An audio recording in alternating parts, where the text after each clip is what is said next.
go.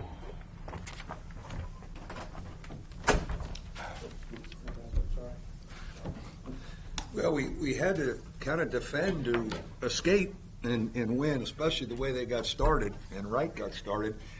Cormac was fabulous, and what's even more fabulous is how he just embraces that role.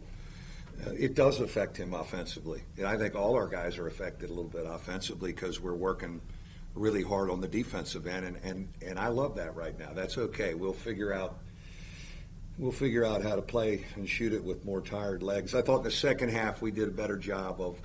We had some smarter offensive possessions, and we certainly were looking to get Paul touches. And Paul and Dane didn't even practice yesterday. They had flu symptoms on Sunday.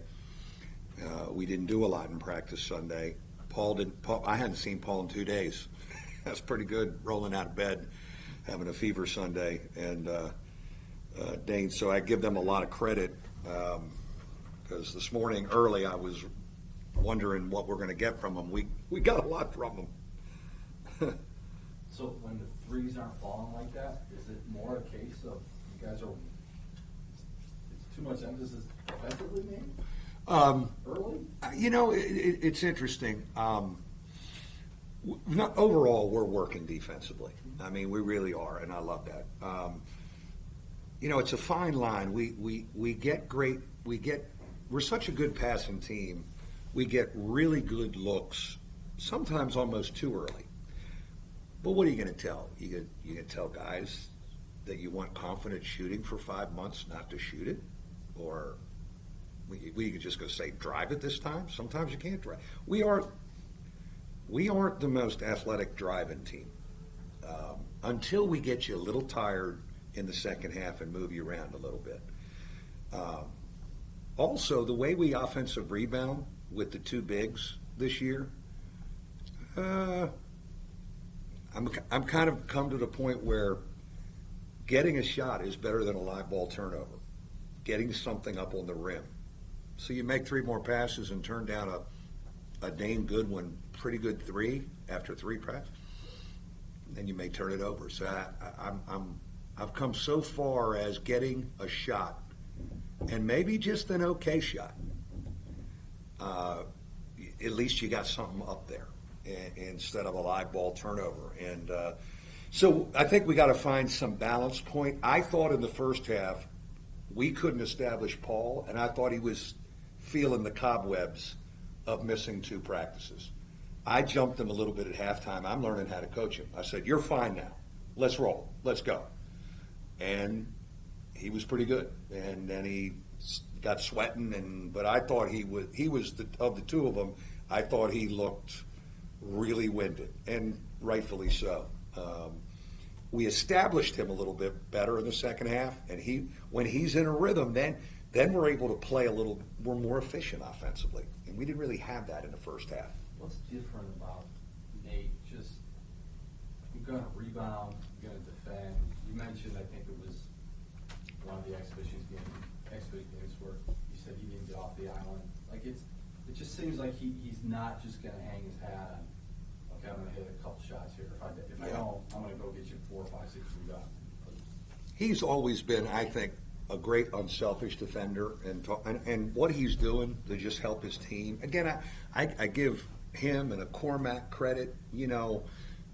They have really bought into, we're going to defend, we're going to rebound, and for him to rebound and defend back there the way he did, and then then he hit a big one, up top. He doesn't have to hit 4 in a row, and I think he's learning how to play with this group and what this group needs, and but I love the mindset of if it's not going for me, I'm going to do stuff on the other end of the floor, and those 7 guys know they're going to play, and we tried to keep guys as fresh as possible, even though it was hard to take Paul out of the game and get him a rest, and so I used a timeout or 2, I think, just to kind of maybe rest some key guys because I felt, I don't really want to sub for him right now. So it's just keep working on the defensive end, and helping each other and rebounding. We'll figure out how to be more efficient offensively. I think at the end of the day, we'll make 70% of our free throws. We weren't very good there, but just stay down. And obviously, we're going to, we play a heck of a program on Monday night who runs their stuff and comes at you. So how do we defend them? I told them, I said, we had them in 61 points, 50 points, and they talk about that. They talk about, let's see we keep them at 50. Let's see we keep them in the 50s. We're more than halfway there mentally if they're trying that. All right, can you talk about your defense in the second half, especially to start? What adjustments did you make to really come out? Yeah, not really any adjustments. I thought the combination of defending, I thought after the first 5 minutes, we defended really well after the first 5 minutes. He was rolling early and got going. We put Cormac on him. And then I thought Paul and Nate were great, really helping on ball screens and hanging around with him until he gave it up. We talked about don't just hedge and get back. Stay up on him. Make him throw it to somebody else to score it. And both of those guys I thought were great. Nate's fabulous at that. And Tom, you just alluded to his role. Who is Nate Lashevsky with us this year? Defend, rebound, swing the ball. You know what? Maybe you'll have 21 one night, and maybe you'll have 8. But just play like a man. You've been through it all, so I thought he was really, really good in that frame of mind. What Paul's motor, I guess, give you where it seemed like whether it was on getting a couple of buckets down low or affecting a couple of shots, give you just in terms of. Yeah, he's really. We talk about our recruiting. You can tell why I was in July, August, and September recruiting mode in November and December last year. We had to get that guy. And that guy was more important on game day than games sometimes. And because I didn't know how many we were going to play day to day. Getting him on January 20, he was key for us. And thankfully, he saw it too. Paul, I'm going to plug you in around some veteran guys on the perimeter that play the right way, and I think you can have a lot of fun. And I think he saw that, and it's worked out really well. But, the quickness to the ball, and even Prentice, I was calling one set, Prentice, no, not coach, let's just get him a touch. Thank you. Yes. Agree. Let's just get him a touch, and it's good. I thought he's learning how to slip some ball screens and get some stuff, but just so crafty around the bucket. And you're right, defensively, he gets his hands on stuff. Really, he and Nate anchoring us back there on a couple possessions. Yeah, I'm more excited about that. That we got a presence back there, and that's where we were very lacking before with this nucleus. So hopefully we can build on that. So continuing on Paul, he obviously had a lot of film on him when you guys got him, but tonight you challenge him at halftime and then see the way he responds. So what did you learn about him, especially in the second half, that maybe? Yeah, he's he is really focused. He's got a great way about him. I don't see him ever being nervous, how he carries himself, watching him before the game. Now that I've coached him in a couple games now, I got a coach, let's roll. And I just jumped him a little bit at halftime. I said, hey, you're not sick anymore, let's go. All right, let's go. Your fluids are in you, let's roll. Yeah, I got you. But there's a great maturity about him. He's a man, and they're mature. They've been very coachable since June when we started in summer school, trying to do, especially the things defensively that we really ask them to do. And if we're suffering on the offensive end because of it, I'm fine with that right now.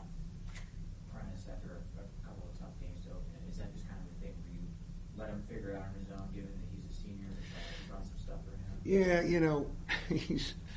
When you look at Prentice, and it's funny, when things get a little hairy sometimes, he's got the kahunas to go do something.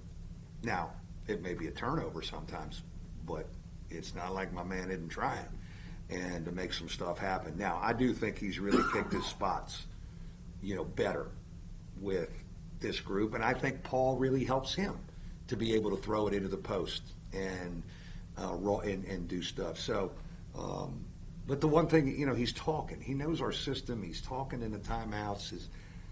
I think he's loved having other weapons with him, offensively. I don't know if you want another game between now and Monday, but given the age and experience of this group, is it time to ratchet up what's coming here in the next 6-7 games with this? Yeah, it's great. I mean, I would have loved to maybe, play again third, but the way it's worked out, it's fine. We'll get into some practice reps here and get going, but and now it's coming at us. Nobody can say anything about our schedule. I mean, with what's coming at us now. But I love it. I think this is great, and let's go and let's see what we got out there now. This is an amazing challenge for us. But this whole group should be thrown into this. Let's go. And really, I don't mind. I kind of like that. This was a hard night. Well, I bet you Monday is going to be hard. And, I actually said, I said, maybe we'll be down 7 at halftime. At least we've been down now.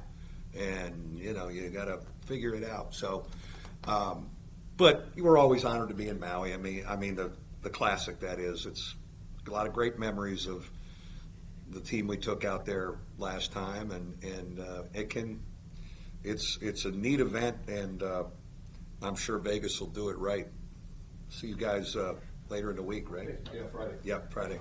Yep.